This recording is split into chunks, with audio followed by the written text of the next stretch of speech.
Pemirsa, Satuan Reserse Kriminal Polres Buleleng meringkus 2 pelaku pencurian sepeda motor di wilayah Kota Singaraja. Salah satunya tersangka adalah pegawai honorer di lingkungan Pemkab Buleleng yang bertugas di Satuan Polisi Pamong Praja. Kedua tersangka yakni Komang Awe alias Colek warga desa Babetin Kecamatan Sawan dan Robi alias Robet warga desa Sumberkima Kecamatan Grogak tak berkutik saat Satreskrim menangkap mereka di rumahnya. Satu di antara tersangka yakni Komang Awe adalah oknum pegawai honor di Satuan Polisi Pamong Praja Kabupaten Buleleng yang sudah bekerja selama beberapa tahun. Kapolres Buleleng AKBP Suratno mengungkapkan kedua tersangka ini mencuri barang korbannya dengan mudah. Beruntung dengan sigap, Satreskrim langsung mengamankan keduanya lengkap dengan barang bukti.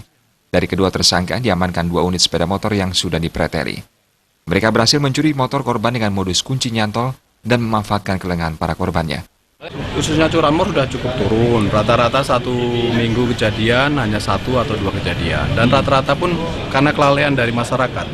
Jadi kesempatan ini juga saya menghimbau seluruh masyarakat supaya juga meningkatkan kewaspadaan diri lah.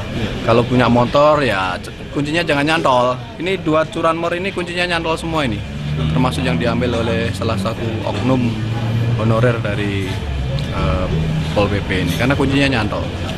Jadi kejahatan ini kan tidak hanya melihat di mana ada peluang, tapi juga ketika masyarakat lengah pun mereka melakukan kejahatan.